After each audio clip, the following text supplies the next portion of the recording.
குருடி சரணம். யூடியூப் நண்பர்கள் அனைவருக்கும் அடியேனின் அன்பான வணக்கங்கள். நான் உங்கள் குருமணிகண்டன் பேசுகிறேன், பொள்ளாச்சியிலிருந்து. திருக்கணித பஞ்சாங்கத்தின்படி நடந்து கொண்டிருக்கக்கூடிய பங்குனி மாதத்திற்கு உண்டான கும்பராசி பலன் என்ன ஏது அப்படிங்கிறத அந்த பதிவில் பார்க்க போகிறோம்.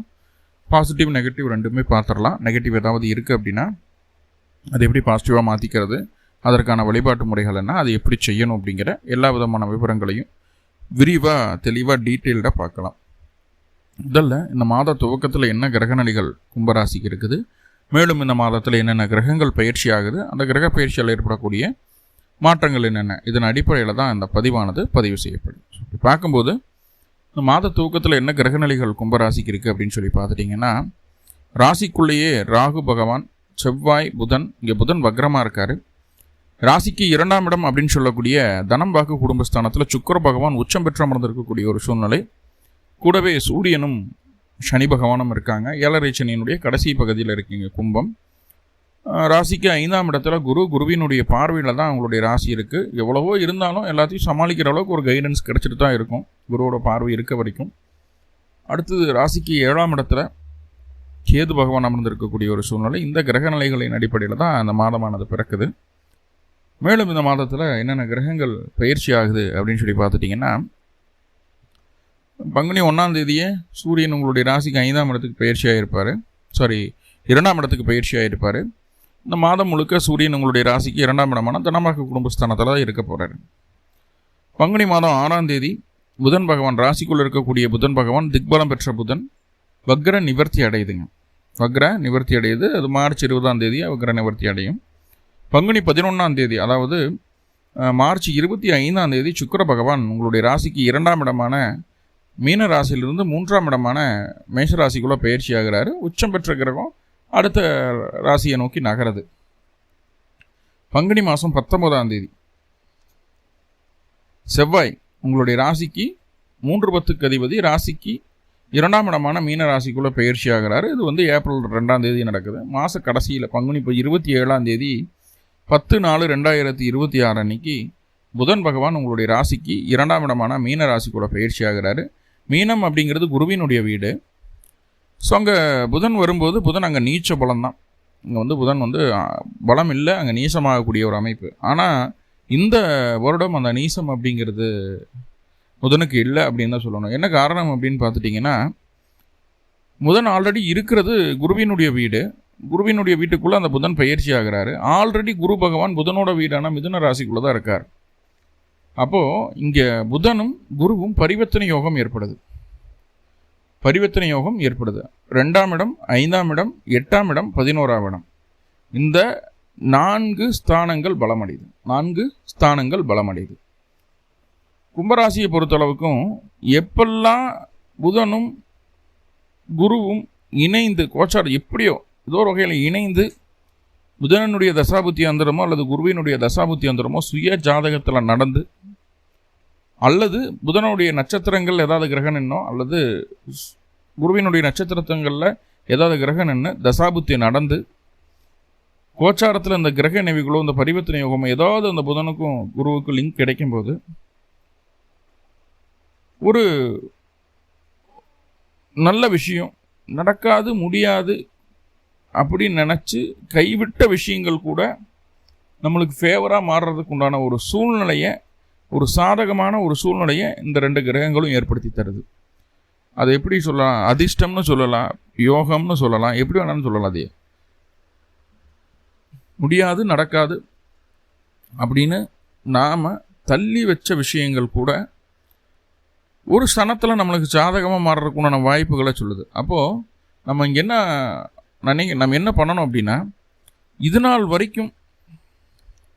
வரைக்கும் இருந்த விஷயங்களை மனசுக்குள்ளே ஓட்டி பார்த்துட்டு உங்களுக்கு என்ன தேவை, நீங்கள் என்ன பண்ணணும் அப்படிங்கிறத தெளிவாக முடிவு பண்ணிவிட்டு, ஏப்ரல் மாதம் 10ஆம் தேதிக்கு மேலே அந்த 2 பேரும் பரிவர்த்தனையை பலமடைகிறாங்க. இப்போ ஏப்ரல் 10க்கு மேலே அது சார்ந்த விஷயங்களை, அதாவது உங்களுடைய வளர்ச்சிக்கு, உங்களுடைய முன்னேற்றத்துக்கு தேவையான லாபத்திற்கு, வருமானத்திற்கு, மன விருப்பத்திற்கு அல்லது பிரச்சனைகள்லேருந்து வெளியே வர்றதுக்கு தேவையான விஷயங்களை ஏப்ரல் 10க்கு மேலே செய்ய ஆரம்பிச்சிங்க அப்படின்னா கண்டிப்பாக அந்த பரிவர்த்தனை யோகம் கம்ப்ளீட் ஆகிறதுக்குள்ளே அதுக்குண்டான ஒரு வழி கிடச்சிடும். இதை இப்படி செய்யணும், இப்படி பண்ணணும் அப்படிங்கிற ஒரு நல்ல வழி கிடச்சிடும். மேக்ஸிமம் நிறைய பேர்த்துக்கு அந்த ஷார்ட் அவுட்டெல்லாம் ஆயிரும். ப்ராப்ளம் ஷார்ட் அவுட், வருமானத்துக்கு உண்டான அமைப்பை நல்லா ஸ்ட்ராங்காக உருவாக்கிவாங்க. தடைப்பட்ட காரியங்கள் நடக்க ஆரம்பிச்சிடும். நிறைய பேருக்கு குழந்தை இல்லாதவங்களுக்கு கூட குழந்தை பேர் கிடைக்கும். சரியாக பிளான் பண்ணால் போதும், பக்காவாக பிளான் பண்ணால் போதும். ஸோ அந்த புதனனுடைய நகர்வு அப்படிங்கிறது பங்குனி 27, அதாவது இந்த மாத கடைசியில் நடக்குது. அந்த பரிவர்த்தனை யோகம் அப்படிங்கிறது மாத கடைசியில் ஏற்படுது. அதை பற்றி டீட்டெயில்டாக நம்ம சித்திரை மாத பலனை பார்க்கலாம். நான் தனியாக ஒரு பதிவு வேணாலும் கொடுக்குறேன். நான் சரியாக பயன்படுத்திக்கிங்க. ஆமாம், மாத கடைசியில் வருது அப்படிங்கிறதுக்காக அது அடுத்த மாதம் சொல்லணுங்கிற அவசியம் கிடையாது. இப்போவே ப்ரிப்பேர்டாக இருந்துட்டிங்கன்னா அந்த டைம் வரும்போது கரெக்டாக அதை யூஸ் பண்ணிக்கிடலாம். ரைட், அது எவ்வளோ நாளைக்கு இருக்கும், என்ன பண்ணலாம் அப்படிங்கிறதெல்லாம் தனியாக ஒரு பதிவாக சொல்கிறேன். ஸோ அவேர்னஸாக இருந்துக்கோங்க. ஏன்னா ஆல்ரெடி 7 சனி, ஆல்ரெடி ஜென்ம ராகு போயிட்டுருக்கு. ஸோ ரொம்ப கஷ்டப்படக்கூடிய ராசிகளில் 12 ராசியில் டக்குன்னு சொன்னால் கண்டிப்பாக கும்பத்தை சொல்லலாம். ஏன்னா அந்தளவுக்கு வலி வேதனைகளோட, 2வது சிம்மம், அந்தளவுக்கு வலி வேதனைகளோட ஓடிட்டு இருக்கக்கூடிய ராசிகளில் கும்பமும் ஒன்று.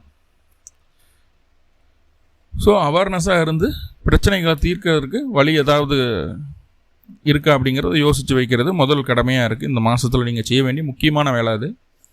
ஒவ்வொரு கிரகமாக பார்க்கலாம். அந்த கிரகங்களினுடைய தசாபுத்தி அந்தரம் உங்களுடைய சுய ஜாதகத்தில் நடந்துட்டு இருந்தது அப்படின்னா அதற்குண்டான பலன் கண்டிப்பாக நான் சொல்கிறது உங்களுக்கு நடக்கும். அல்லது அந்த கிரகத்தினுடைய நட்சத்திரங்கள்லையாவது அது கிரகன்னு தசாபுத்தி நடத்தணும். ஸோ அப்படி இருந்தது அப்படின்னா கண்டிப்பாக நம்ம சொல்கிறது நடக்காமல் போகிறதுக்கு வாய்ப்புகள் இருக்கானா இல்லை. என்ன காரணம் அப்படின்னா ஏதோ ஒரு வகையில் அது உங்களுக்கு இன்டிமேட் பண்ணி, கோச்சாரம் ஏதோ ஒரு வகையில் உங்களுக்கு இன்டிமேட் பண்ணிட்டு தான் போகும். அதை நம்ம சரியாக உள்வாங்கிக்கிறதில்ல, நம்ம சரியாக புரிஞ்சுக்கிறதில்ல அப்படிங்கிறத அர்த்தம். சரி, இப்போ சூரியன் என்ன செய்கிறார் அப்படின்னு பார்ப்போம். மாதம் துவக்கத்திலேயே சூரியன் போய் ராசிக்கு 2ஆம் இடத்துல உட்கார்ந்துறார். 2ஆம் இடம் அப்படிங்கிறது வருமானத்தை சொல்லக்கூடிய ஸ்தானம், நண்பர்களை சொல்லக்கூடிய ஸ்தானம், வாழ்க்கை துணையை சொல்லக்கூடிய ஸ்தானம். இப்படி 2ஆம் இடத்துல 7ஆம் அதிபதி போய் உட்கார்றாரு. வாழ்க்கை துணை சொல்லக்கூடிய 7ஆம் அதிபதி, நண்பர்களை சொல்லக்கூடிய 7ஆம் அதிபதி, 2ஆம் இடம் அப்படின்னு சொல்லக்கூடிய வருமானத்தை சொல்லக்கூடிய ஸ்தானத்தில் போய் உட்கார்றார். குடும்பம் அப்படிங்கிற ஸ்தானத்தில் போய் உட்கார்றார். அப்போ சூரியன் 2இல் என்னென்ன விஷயங்கள் நன்மைகள் நடக்க காத்திருக்கு, என்னென்னவெல்லாம் பண்ணலாம் சூரியன் 2ல் இருக்கும்போது அப்படின்னு பார்த்துக்கலாம். முதல்ல சூரியன் 2ல் இருந்ததுன்னா நம்மளுடைய பேச்சுக்கு மதிப்பு மரியாதை அப்படிங்கிறது அதிகரிக்கிறதுக்கு உண்டான வாய்ப்புகளை சொல்லுது. பெரிய பெரிய விஷயங்களை ரொம்ப சிம்பிளாக முடிச்சிருவான் அப்படின்ற மாதிரியான ஒரு ஹோப் மற்றவங்க நம்ம மேலே வைப்பாங்க.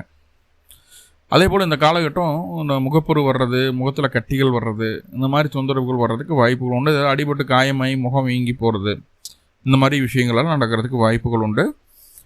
நீங்கள் ஒரு 15 வயசுலேருந்து ஒரு 25 வயசுக்குள்ளே இருக்கிறீங்கன்னா அரசாங்க அதிகாரிகளிடமோ அரசியல்வாதிகளிடமோ தேவையில்லாமல் பகை வளர்த்தி கொள்ளக்கூடாது அப்படிங்கிறத மட்டும் மைண்டில் வச்சுக்கோங்க. ஏன்னா அந்த ஏஜ் குரூப் கம்மியாக இருக்கக்கூடிய நபர்களுக்கு அரசாங்கத்தின் மூலமாக, அரசு அதிகாரிகள் மூலமாக தொந்தரவுகள் வர்றதுக்கு வாய்ப்புகள் உண்டு. பொருளாதார ரீதியான விஷயங்களில் இருந்து வந்த பிரச்சனைகளை தீர்க்கிறதுக்கு என்ன வழி அப்படிங்கிறது யோசிப்பீங்க. அதுக்குண்டான செயல்களையும் செய்ய ஆரம்பிப்பீங்க. அது ஒன்றும் தொந்தரவு இல்லை. என்ன அந்த விஷயத்தை, ஏன்னா 2ஆம் இடத்துல சூரியன் இருக்குது அப்படின்னா சூரியன் வாயறங்காத கிரகம். நம்ம என்ன பண்ணுறோம், என்ன ஏது, அந்த பாவத்தில் என்ன இருக்குது, என்ன ஏதுங்கிறத வெளிப்படையாக காட்டிடும். அப்போ குடும்பத்துக்குள்ளே நடக்கக்கூடிய பிரச்சனைகளை, குடும்பம் சார்ந்த விஷயங்களை, குடும்ப உறவினர்களை பற்றி, உறவுகளை பற்றி, வீட்டுக்குள்ளே இருக்கிறவங்களை பற்றி வெளியில் போய் பேசக்கூடாது. அதே போல் வெளியில் நடக்கிற விஷயங்களை வீட்டுக்குள்ளேயும் கொண்டு வரக்கூடாது. ஏன்னா சூரியன் அங்கே அவருடைய வெளிப்படைத்தன்மையினால் வெளியே நடக்கிற விஷயங்கள் வீட்டுக்குள்ளே அது பெருசாயிரும், வீட்டுக்குள்ளே அந்த பிரச்சனை வந்துடும். இல்லை வீட்டில் இருக்கிறத கொண்டு வெளியில் சொன்னீங்கன்னா வீடு 2ஆயிடும். அதாவது ஒளிவு மறைவாக இருந்துக்கணும் குடும்ப விஷயங்களில். சார் அது குடும்ப விஷயங்க மட்டும்தானா சார் அப்படின்னு கேட்டால் அதை விட முக்கியமான ஒரு விஷயம் இருக்குது, வருமானம். நீங்கள் எப்படி சம்பாதிக்கிறீங்க, அதுக்கு என்ன பிளான் பண்ணிக்கிறீங்க, எந்த பிளான் படி போனால் உங்களுக்கு அது வரும், எந்த பிளான் பண்ணி பண்ணால் அது உங்களுக்கு வராது அப்படிங்கிறதெல்லாம் உங்களுக்கு கிளியராக தெரியும் இல்லையா? அதை மட்டும் ஃபோக்கஸ் பண்ணணும். அதை கூட இருக்கிறவங்ககிட்டையோ, நண்பர்கள்கிட்டையோ, குடும்ப உறுப்பினர்கள்கிட்டையோ பகிர்ந்து கொள்ளக்கூடாது. உங்களுக்கு காசு வர்ற வழியும் சொல்லக்கூடாது, நீங்கள் செலவு பண்ணுற விஷயத்தையும் சொல்லக்கூடாது. நீங்கள் காசு வர்ற வழியவோ நீங்கள் செலவு பண்ணக்கூடிய விஷயத்தையோ ஓப்பனாக பேசுனீங்க அப்படின்னா நீங்கள் போட்ட திட்டங்கள் ஃபெயிலியர் ஆகிறதுக்கு நம்மளே ஒரு காரணகர்த்தாவாக மாறிடுவோம். வாயடங்காமல் சொல்லி தான் இந்த பிரச்சனை ஆயிடுச்சு அப்படின்னு நம்மளுக்குள்ளேயே ஒரு கில்ட்டினஸ் வர வச்சணும். முடிந்தளவு நாவடக்கம் அவசியம். ரகசியங்களை பகிர்ந்து கொள்ளாதீர்கள், திட்டங்களை பகிர்ந்து கொள்ளாதீர்கள். திட்டங்களை பகிராமல் செயல்படுத்தும் போது திட்டங்களை சாதிக்க வல்ல ஒரு சூழலை அந்த சூரியன் ஏற்படுத்தி தருவார். ரைட். சூரியன் 2ஆம் இடத்துக்கு போயாச்சு அப்படின்னா நம்மளை ஒருத்தன் குத்த வருவான், அவனுக்கு முள்ளு குத்தி கீழே விழுந்துருவான், இல்லை ஏதோ அடிபட்டு கீழே விழுந்துடும். ஐயோ பாவம் அப்படின்ட்டு நம்மளை கொள்ள தான் வந்திருக்கான், இருந்தாலும் அவனுக்கு அடிபட்டுருச்சு, வலிக்குது, வேதனையில் துடிக்கிறான்னு சொல்லிட்டு அவனுக்கு என்ன சொல்கிறது, உதவருக்கு மனசு இறங்கிடும். கெட்டவர்களுக்கும் உதவும் மனம் இந்த காலகட்டம் உங்களிடம் பார்க்க முடியும் அப்படிங்கிறது தான் சொல்லுது. ஸோ கருணை குணம் அப்படிங்கிறது மோஸ்ட்லி வெளிப்படும். தெய்வ அனுகூலம் உண்டு. சில நேரங்களில் நம்ம யாரையும் கோபப்பட்டு சபிச்சிடக்கூடாது. நல்ல வார்த்தைகளை பேசுங்க, தப்பில்லை, கோபப்பட்டு சபிச்சிடாதீங்க. சூரியன் 2ஆம் இடத்துல இருக்கும்போது, சனியோடு சேர்ந்து இருக்கும்போது ஒருத்தரை திட்டினாலும் சரி வாழ்த்தினாலும் சரி அது அவர்களுக்கு நடந்தே தீரும். இந்த தசாபுத்தி அந்தரம் நடக்கணும், குறிப்பு அதுதான் முக்கியம். அதுக்காக யாரெல்லாம் நம்மளுக்கு கெட்டவன் லிஸ்ட் ஏறா சொல்லிட்டாரு, யூடியூப்பில் சொல்லிட்டார், நம்ம யாரெல்லாம் வாழ்த்துறோமோ அவனாலாம் நல்லா இருப்பானா, யாரெல்லாம் திட்டுறோமோ அவனாலாம் கெட்டு போயிடுவானா. அப்போ லிஸ்ட் எடு. நம்மளோட எதிரிகள் முதல்ல வாழ்த்துறதுக்கு போக மாட்டோம், மனசு எதிரிகளை பூரா எடு, லிஸ்ட் எடு. எல்லாத்தையும் முடிச்சு திட்டுவோம், எல்லாத்தையும் முடிச்சு சபிப்போம், நல்லாவே இருக்கக்கூடாது அவனுக்கு. இல்லை உங்கள் எதிரிகள் நம்மளுக்கு பிடிக்காதாலேயும் அந்த வேலையை செய்வோம். ஸோ அது ஒரு நியாய தர்மம் இருக்கணும். சூரியன் நியாய தர்மத்துக்கு கட்டுப்பட்ட கிரகம். ஸோ உங்கள் சௌரியத்துக்கு அவரை இது பண்ணிட முடியாது. எப்படியெல்லாம் பணம் சம்பாதிக்கலாம், வருமானத்தை எப்படி அதிகரிச்சுக்கலாம், குடும்பத்தை எப்படி ஒற்றுமையாக கொண்டு போகலாம் அப்படிங்கிற வழியை அந்த சூரியன் காமிச்சிடும். இந்த மாதம் அந்த வழியை சூரியன் உங்களுக்கு காமிச்சிடுவார். இதில் எந்த மாற்றமும் இல்லை. சரிங்களா? குடும்பமாக சேர்ந்து வெளியில் போயிட்டு வர்றது, பிடிக்கிறது, இந்த மாதிரி விஷயங்களெல்லாம் நடக்கும். கண்டிப்பாக இந்த காலகட்டம் உடல் சூடு அதிகரிக்கிறதுக்கும் கண்ணு சம்பந்தமான பாதிப்புகள் இந்த மாதம் வர்றதுக்கு வாய்ப்புகள் உண்டு. அப்போது லைட்டாக காய்ச்சல் வர்ற மாதிரி இருக்குது, இல்லை ஏதாவது அந்த உடல் சூட்டுனால கொப்பளங்கள் வர்ற மாதிரி இருக்குதுன்னா உடனுக்குடனே அதை பார்த்து ரெடி பண்ணுறது நல்லது. நிறைய நீர் ஆகாரங்களை உணவாக எடுத்துக்கிறது நல்லது. கண் சம்பந்தமான பிரச்சனைகள் வந்து போகிறதுக்கு வாய்ப்புகள் உண்டு. குழந்தைகள் மூலமாக இருந்து வந்த சங்கடங்கள் தீரும். குழந்தைகள் நம்மளுக்கு ஆதரவாக இருப்பாங்க அப்படிங்கிறத சொல்லுது. என்ன பேச்சில் வேகமான பேச்சு, சூடு வரக்கும், யார் என்ன சொன்னாலும் கேட்க மாட்டோம், அடுத்தவங்களை பேசி விட மாட்டோம், நம்ம சொல்கிறது எல்லோரும் கேட்கணும்னு நினைப்போம். அந்த ஒரு கேரக்டரிஸ்டிக்லேருந்து கொஞ்சம் தள்ளி நின்று பொறுமையாக பேசுங்க, நிதானமாக பேசுங்க அப்படிங்கிறது என்னுடைய ஒரு இதாக இருக்குது. சரிங்களா? நம்ம சொல்கிறத நிதானமாக பேசி கரெக்டாக பக்குவமாக கொண்டு போகிறது அப்படிங்கிறது ரொம்ப முக்கியம் அப்படிங்கிறத நான் சொல்கிறேன். அப்படி இல்லைனா குடும்பத்துக்குள்ளே அடிக்கடி பிரச்சனை வரும். உள்ளே இருக்கிறத வெளியே சொல்ல, வெளியே உள்ள சொல்லனா குடும்பத்துக்குள்ளே சண்டை சச்சரவு பிரிவினைக்கு ஏற்படுறது கூட வாய்ப்புகள் இருக்குது. வீட்டில் நடக்கக்கூடிய விஷயங்கள் வாசப்படி விட்டு வெளியில் போகிறதுக்கு வாய்ப்புகள் அதிகமாக இருக்கும். ஸோ கொஞ்சம் பார்த்துக்குங்க. சில நேரங்களில் பண நெருக்கடிகள் வந்து போகும். ஏன்னா சூரியன் 7ஆம் அதிபதியாகி 2ல் இருக்கு. பண நெருக்கடிகள் வர்றதுக்கு வாய்ப்புகள் உண்டு. 2ஆம் இடத்துல சூரியன் இருக்குன்னா கும்பராசிக்காரங்க என்ன ஒரு பிகாம் படிச்சிருக்கீங்க அப்படின்னா உங்களுடைய கல்வி தகுதிக்கு மீறிய செயல்களை எளிதாக செய்து முடிப்பீர்கள். அது என்ன சொல்கிறது, கடுகு சிறுத்தாலும் காரம் முடியாதுன்னு அப்படின்ற மாதிரி அளவாக படிச்சுட்டு பெரிய வேலையை செய்கிறது. ஸோ அந்த மாதிரி நம்ம கற்ற கல்விக்கும் நம்மளுடைய செயலுக்கும் சம்மந்தமே இருக்காது.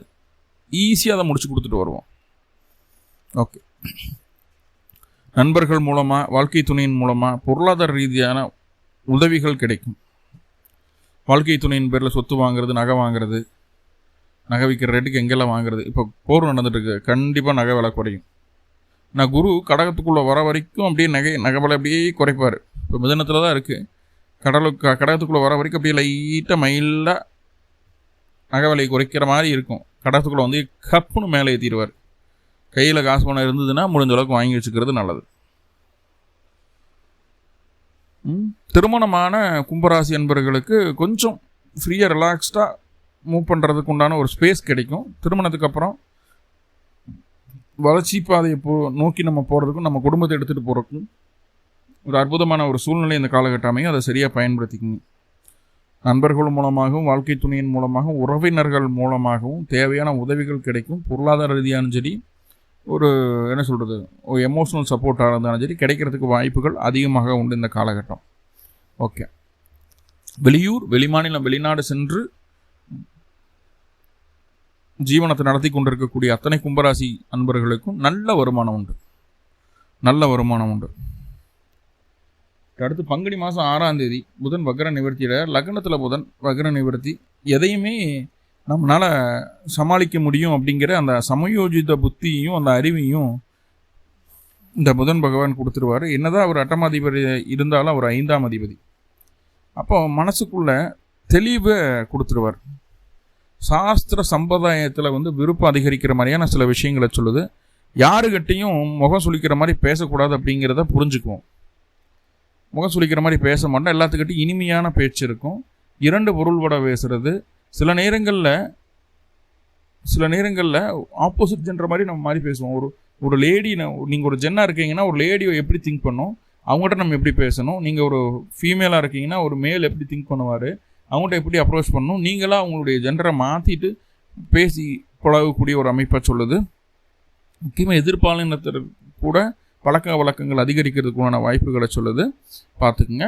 அதே போல் கணிதம் சம்மந்தமான விஷயங்கள், அக்கௌண்ட்ஸ் ஆடிட்டிங், பிரிண்டிங்கு, அதே போல் கோடிங் போடுற நபர்கள் இருக்கிறாங்க, ரியல் எஸ்டேட் பண்ணுறவங்க, இந்த சம்மந்தமான விஷயங்கள் இருக்கக்கூடிய நபர்களுக்கெல்லாம் இந்த மாதம் கொஞ்சம் தடைகள் இருந்தாலும் இறுதியில் ஃபைனலாக நல்ல ரிசல்ட்டை கொடுக்குற மாதிரியான ஒரு சூழலை ஏற்படுத்திடும். ரைட்? அதாவது என்ன சொல்கிறதுனா, சூழ்நிலைக்கு தகுந்தாற் போல் நம்ம மாற்றிக்கிட்டு அடுத்தடுத்த விஷயங்களை நோக்கி நம்ம பயணிக்கிறதுக்கு என்ன வழி அப்படிங்கிறத புதன் காட்டிடுவார். 5ஆம் அதிபதி ராசிக்குள்ளே இருக்கிறதுனால வரக்கூடிய பங்குனி மாதம் 11ஆம் தேதிக்கு மேலே, 6ஆம் தேதிக்கு மேலே நீங்கள் குழந்தை இல்லை அப்படின்னா குழந்தைக்காக முயற்சி எடுத்திங்கன்னா அது நடக்கும். ஷேர் மார்க்கெட்லாம் வருமானம் வேணும்னு சொல்லிவிட்டு அதில் ஏதாவது லைட்டாக இன்வெஸ்ட் பண்ண ஆரம்பிக்கலாம். அதுக்கு உங்களுக்கு நல்ல ப்ராஃபிட்டை கொடுக்கும். ஸோ இன்வெஸ்ட்மெண்ட்டெல்லாம் பண்ண முடியும், பண்ணலாம். சூதில் ஜெயிக்கிறதுக்கு உண்டான ஒரு சூழ்நிலை இருக்குது. ஆனால் பெரிய லெவலில் அதில் காசை விட்டுறக்கூடாது அப்படிங்கிறத சொல்லுது. ஏன்னா உங்களுடைய சுயஜாதகத்தில் புதன் வக்ரமாக இருந்து இப்போது நேர்கதியில் இருந்து இப்போ ராசிக்குள்ளேருந்துன்னு வைங்களேன், நிறைய காசு போட்டிங்கன்னா ஏமாந்துடுவீங்க. டிபெண்ட் அப்பான் ஒரு ஆராஸ்கோப் அப்படின்னு தான் சொல்லணும். ஏன்னா உங்களுடைய ஜாதகத்தில் என்ன நிலைமை இருக்குது அப்படிங்கிறதையும் கம்பேர் பண்ணி பார்க்கணும். எதுவுமே கம்பேர் பண்ண வேண்டாம், எதுவுமே எனக்கு தெரியாது, 5ஆம் இடத்து அதிபதி ராசிக்குள்ளே வந்துட்டார், புதன் வந்தாச்சு அப்படின்னு நீங்கள் புதன் மேலே நம்பிக்கை வச்சு போட்டிங்கன்னா, மினிமம் காசு போட்டிங்கன்னா மினிமமாக கண்டிப்பாக லாபத்தை சம்பாதிக்க முடியும், நஷ்டம் ஆகாது. ஸோ அதை புரிஞ்சிக்க வேண்டியது இருக்கும். போட்டி பந்தயங்களில் வெற்றி கிடைக்கும், நல்ல பெயர் எடுப்பீங்க, உங்கள் மேலே இருந்த கரைகளை துடைக்கக்கூடிய ஒரு அமைப்பாக இருக்கும். உயிர் சொத்து சம்மந்தமான பேச்சுவார்த்தைகள் வரும், இல்லை உயிர் சொத்து உங்களுக்கு கிடைக்கிறதுக்கு வாய்ப்புகள் உண்டு. அதே நேரத்தில் வெளியே ஆளுகிட்ட கொடுத்த பணம் வராது, நடக்காது, உங்கள்கிட்ட காசே வாங்க முடியாது அப்படின்னு நினச்சி கொடுத்த பணம் திரும்பி வர்றதுக்கு வாய்ப்புகளை சொல்லுது. காசு பணத்தை சம்பாதிக்கிறதுக்குண்டான ஒரு சூழ்நிலையும் உண்டாகுது. எல்லாமே உங்களுக்கு கொஞ்சம் ஃபேவராக இருக்குது. என்ன இத்தனை ஃபேவரோடு சேர்த்து மன அழுத்தமும் இருக்கும். ஏன்னா ஒரு 8ஆம் அதிபதி இல்லையா, அதுக்குண்டான வேலையை அவன் செய்யறோம் இல்லையா, மன அழுத்தமும் இருக்கும். அவசரப்பட்டு எந்த செயல் செஞ்சாலும் அதில் ஆபத்தையும் கொண்டு போய் முடிக்கும். இதான அவசியம். முக்கியமாக அந்த வாகனங்களில் பயணிக்கும் போது அவசரமே படக்கூடாது. சின்னதாக விபத்துக்கள் நடக்கிறது கூட வாய்ப்புகள் உண்டு அப்படிங்கிறது சொல்லுது. கவனம் வேண்டும் பயணத்தில். ரைட்? அதே போல் ரகசியங்களை வெளியில் சொல்லாதீங்க. ரைட்? பங்குனி மாதம் 11ஆம் தேதி சுக்கிரன் உங்களுடைய ராசிக்கு 2ஆம் இடத்துலேருந்து 3ஆம் இடத்துக்கு பயிற்சி ஆகிறார். 3ஆம் இடத்துல சுக்கிரன் நல்லதை செய்வாரா? அதை ஒரு காமத்திரிகோணம் அப்படிங்கிறது 3-7-11. அதில் ஒரு காமத்திரிகோணத்திற்கு முக்கியமான கிரகமாக சுக்கிரன் வர்றாரு. அந்த கிரகம் 3ஆம் இடத்துலேயே போய் உட்காரும்போது சுக குறைபாடு தான் வரும். சுகம் திருப்தியாக இருக்குன்னு சொல்ல முடியாது, சுக குறைபாடு போகிறதுக்கு வாய்ப்பு உண்டு. அடிக்கடி டக்குன்னு சிக்காய்க்கிறது, கணவன் மனைவிக்குள்ள அந்த ஊடல் அப்படிங்கிறது கொஞ்சம் குறைஞ்சி போகிறது, இதெல்லாம் இருக்கும். அதே போல் நம்ம உண்டு நம்ம வேலையை உண்டு, நம்ம வேலையை நம்ம பார்க்கலாம் அப்படின்னு சொல்கிற எண்ணம் நம்மளுக்கு மனசுக்குள்ளே இருக்கும். ஆனால் மற்றவங்க பார்வைக்கு நம்ம ரொம்ப சுயநலவாதியாக தெரியும். மற்றவங்க என்னமோ நினச்சிட்டு போகிறாங்க, நம்ம நல்லா இருக்கும், நம்ம குடும்பம் நல்லா இருக்கும்ன்ற அளவுக்கு போயிட்டால் நல்லது. இஎல்ஐசி நாடகத்துறையில் இருக்கக்கூடிய நபர்களுக்கு சூப்பராக இருக்கும். இஎல்ஐசி நாடகத்தில் அதிக ஆர்வம் ஏற்படும். புதுசாக படம் போட்டோ ரிலீஸ் பண்ணால் போய் பார்த்துலான்னு தோணும். நிறைய பாட்டு கேட்போம். இந்த காலகட்டம் பாட்டு தான் நம்மளுக்கு எல்லாமே அப்படின்ற மாதிரி தோணும். ஒரு தனிமைக்கோ ஒரு ரீஜாயினிங்கோ எல்லாத்துக்குமே அந்த பாடல், அந்த கலை சார்ந்த விஷயங்கள்லாம் ஆர்வம் அதிகரிக்கும். ரைட்? சிம்பிளாக. அதே போல் 3ஆம் இடத்துல சுக்கிரன் இருக்குது அப்படின்னா அது காமத்திரிகோணத்தில் இந்த கிரகம் போய் உட்காருது அப்படிங்கும்போது தவறான செயல்களில் நம்ம மூக்க நுழைக்கிறதுக்கு உண்டான வேலையை அந்த சுக்கிரன் பண்ணிவிடும். நம்ம சும்மா இருந்தாலும் நம்ம தூண்டி விட்டுரும். கையில் 20 ரூபா இருக்கா, 30 ரூபா இருக்கா, ஒரு 3 லட்ச ரூபா இருக்கா, 4 லட்ச ரூபா இருக்கா, டக்குன்னு அடுத்த விஷயத்தை நோக்கி நம்ம போகலாம். சந்தோஷமாக இருக்கிறதுக்கு என்ன வழின்னு பார்க்கலாம். அது இயல்புக்கு மாறாகவோ இயற்கைக்கு மாறாகவோ இருந்தால் இருந்துட்டு போகுது. நான் நல்லா இருக்கணும், அப்படின்னு சொல்லி சில நேரங்களில் கெட்ட செயல்களில் கூட போய் நம்ம உட்காந்துடுவோம். ஸோ அந்த விஷயம் மட்டும் செய்யாமல் இருக்கிறது நல்லது. மனசு ஒரு நிலையாக இருக்காது. அதாவது உலக நடைமுறைக்கு மாறான விஷயங்களில் விருப்பம் வரும் அப்படிங்கிறத சொல்லுது. ஸோ அதை பார்த்துக்கணும். கணவன் மனைவிக்குள்ளே சின்னதாக கருத்து வேறுபாடுகள் வரதுக்கு வாய்ப்புகள் உண்டு. குழந்தை பேருக்காக முயற்சி பண்ணால் புதனும் ராசிக்குள்ளே இருக்கிறாங்க, சுக்கிரனும் 3ஆம் இடத்துக்கு பயிற்சி ஆகும்போது கண்டிப்பாக வாரிசுக்கு வாய்ப்பு உண்டு. அதுவும் ஆண் வாரிசு கிடைக்கிறதுக்கே வாய்ப்பு உண்டு. சுயஜாதகத்தில் 5ஆம் இடத்திற்கு ஆண் கிரகங்களுடைய தொடர்பு இருந்து 5-2 தொடர்பாய் தசாபுத்தி நடந்து இந்த அமைப்புகள் இருந்துன்னா கண்டிப்பாக இந்த மாதமே கன்சீவ் ஆகிறதுக்கு ரிப்போர்ட்லேயே தெரியும், நம்மளுக்கு கிடைக்கிறதுக்கு வாய்ப்புகள் உண்டு. அதே போல் உங்களுடைய குணத்திற்கு எதிர்ப்பதமாக மனைவி நடந்து கொள்வார். அதனால தான் முன்னாடியே சொன்னால் உங்களுடைய விஷயங்களை திட்டங்களை வெளியில் சொல்லாதீங்க. மனைவியோ கணவனோ நம்மளுக்கு எகென்ஸ்டாக நடப்பாங்க, புரிஞ்சுக்கோங்க. நம்ம என்ன பண்ணணும், நம்மளுக்கு எகென்ஸ்டாக நடக்கணும், உனக்கு நான் ஃபேவராக நடக்கிற மாதிரி நடந்துட்டு நம்ம வேலையை நம்ம செஞ்சுட்டு போயிடுறோம். அதான் ஓகே. பெண்களால் ஆதாயம் உண்டு. பெண்களுக்கு தேவையான விஷயங்களை முழு மனதோடு செய்து கொடுப்பீர்கள். நீங்கள் ஆணாக இருந்தாலும் பெண்ணாக இருந்தாலும் பெண்களுக்கு உதவி செய்வீங்க. பெண்களால் ஆதாயம் உண்டு. பெண்களால் இடமாற்றமும் சந்திக்க வேண்டிய ஒரு சூழ்நிலையும் உண்டு. அதே நேரத்தில் உங்களுக்கு உடல் ரீதியான தொந்தரவு, இருதயம் சார்ந்த பயம் போகும். தந்தைக்கு பயணத்தை சந்திக்க வேண்டிய ஒரு சூழ்நிலை, தந்தை வழி உறவுகளோடு அல்லது தந்தையோடு வெளியூர், வெளிமாநில, வெளிநாடு, வெளி மாவட்டம் போயிட்டு வர்றதுக்குண்டான ஒரு அமைப்புகளையும் சொல்லுது. இடமாற்றத்தை சந்திப்பீங்க. வளர்ச்சிக்கான மாற்றமாக அது இருக்கும். அதில் எந்த மாற்றமும் இல்லை. இடமாற்றம், பொருள் மாற்றம் எல்லாமே வளர்ச்சிக்கான மாற்றங்களாக இருக்கும் அப்படிங்கிறது சொல்லுது. சரி, செவ்வாய் என்ன செய்கிறாருன்னு பார்ப்போம். பங்குனி மாதம் 19ஆம் தேதி 2/4/2026 அன்னைக்கு உங்களுடைய ராசிக்கு 2ஆம் இடத்துக்கு செவ்வாய் பயிற்சி ஆகிறார். 3ஆம் அதிபதி 2ல் சகோதர வழி உறவுகளால் செலவுகள் வரக்கூடிய ஒரு சூழ்நிலை. இளைய சகோதர வழி உறவுகளால் தொழில் ரீதியாக இருந்து வந்த பிரச்சனைகள் நீங்கள் தொழிலில் சம்பாதித்து அதிகரிக்க என்னென்ன வழி அப்படிங்கிற சேர்த்து பேசுவோம். ஆல்ரெடி 2ல் சூரியன் இருக்குது, கூடவே செவ்வாய் இருக்கிறதுனால பேச்சில் சூடு வரைக்கும் அனல் பறக்கும். முன்கோபப்பட்டு எந்த வார்த்தையும் பேசிட வேண்டாம். எந்த அளவுக்கு நிதானமாக இருக்கிறீங்களோ அந்த அளவுக்கு நல்லது. ஏன்னா உங்களுடைய கோபத்தை தூண்டுறதுக்கு ராசிக்குள்ளேயே ராகு இருக்கிறார். உங்களுடைய அவசரத்தை தூண்டுறதுக்கு ராசிக்குள்ளே ராகு இருக்குது. அதை பேச்சில் கோபமாகவும் அவசரமாகவும் வெளிப்படுத்துறதுக்கு செவ்வாயும் சூரியனும் அங்கே போய் உட்காந்துருக்கான். அது இல்லாமல் சனி வேறு அங்கே இருக்குது. சனிக்கு சூரியனும் செவ்வாயும் பகைப்பற்ற கிரகங்கள் ஒன்று கூடும்போது அது தனம்பாக்கு குடும்பஸ்தானமாக ஆகும்போது தேவையில்லாத பேச்சு குறைச்சிக்கிறது நல்லது. முன்னாடியே சொன்ன மாதிரி யாரையும் எதற்காகவும் சபிக்காதீங்க. சபிச்சா அது அப்படியே நடந்துடும். சபிக்க வேண்டாம், ரைட்? மற்றபடி நீதி, நேர்மை, நியாயப்படி என்ன வேணும், நியாயப்படி என்ன நடக்கும் அதைத்தான் நீங்கள் பண்ணுவீங்க, அதைத்தான் செய்வீங்க. தொழில் ரீதியாக இருந்து வந்த போட்டி பொறாமைகளெல்லாம் சற்று குறைவதற்குண்டான வாய்ப்புகளை சொல்கிறது. அல்லது இவன் தான் போட்டி போடுறான், இவன் தான் நம்ம மேலே பொறாமப்படுறான்ற ஒரு விழிப்புணர்வு இந்த காலகட்டம் கிடைக்கும். என்ன எதிர்ப்புகள் வந்தாலும் சரி, என்ன போட்டி பொறாமை வந்தாலும் சரி, அதுக்கெல்லாம் அசரமாட்டோம் அந்த காலகட்டம். ஏன்னா 3ஆம் அதிபதி 2ல் அசரமாட்டோம். எதையும் பார்த்துக்கலாம் அப்படின்ற மனநிலையோடு தான் நம்ம போராடுவோம். ஸோ செவ்வாயும் பெருசாக நெகட்டிவாக ஒன்றும் செய்யறதுக்கு இல்லை. பேச்சில் நிதானம் வேணும். கோபதாபமான வார்த்தைகளை பயன்படுத்தக்கூடாது. சில நேரங்களில் மற்றவர் முகம் சுளிக்கும் அளவுக்கு கெட்ட வார்த்தைகளை நம்மளுடைய பேச்சில் நம்மளை அறியாமல் வாயில் வந்துடும். சரிங்களா? அது கெட்ட வார்த்தை தான் பேசணுன்றது கிடையாது. மனசு நோக்கிற மாதிரி பேசுகிறதும் கெட்ட வார்த்தையை விட ஒரு தவறான செயல் தான். ஸோ அது வந்துடும். ஸோ முடிந்தளவு நாவடக்கம் அவசியம். சூரியனும் அதைத்தான் சொல்லுது, செவ்வாயும் அதைத்தான் சொல்லுது. இது 2 மட்டும் இருந்தது அப்படின்னா கண்டிப்பாக இந்த மாதத்தை ரொம்ப சேஃப் அண்ட் செக்யூர்டாக நம்ம கொண்டு போயிடலாம். இன்னும் சில நெகட்டிவான விஷயங்கள் சொல்லியிருக்கேன். அதை பாசிட்டிவாக மாற்றிக்கிறதுக்கு ஏதாவது வழி இருக்கான்னு கேட்டால் கண்டிப்பாக உண்டு. என்ன பண்ணலாம் அப்படின்னு சொல்லி பார்த்துட்டிங்கன்னா, அருகில் இருக்கக்கூடிய பைரவர் ஆலயங்களுக்கு சென்று பைரவருக்கு 2 நல்லெண்ணெய் தீபம் போட்டு வழிபாடு பண்ணிட்டு வரலாம். பிறந்த கிழமை அன்னைக்கு, பிறந்த நட்சத்திரத்தன்னைக்கு அந்த வழிபாடை செய்யணும். மேலும் உங்களுக்கு நல்லதெல்லாமே நடக்கணும்னு சொல்லி எல்லாம் பல பரம்பொருளை பிரார்த்தனை பண்ணிட்டு இந்த பதிவை முடிச்சுக்கிறேன். நன்றி நண்பர்களே, நன்றி. வாழ்குளமுடன். திருச்சிற்றம்பலம்.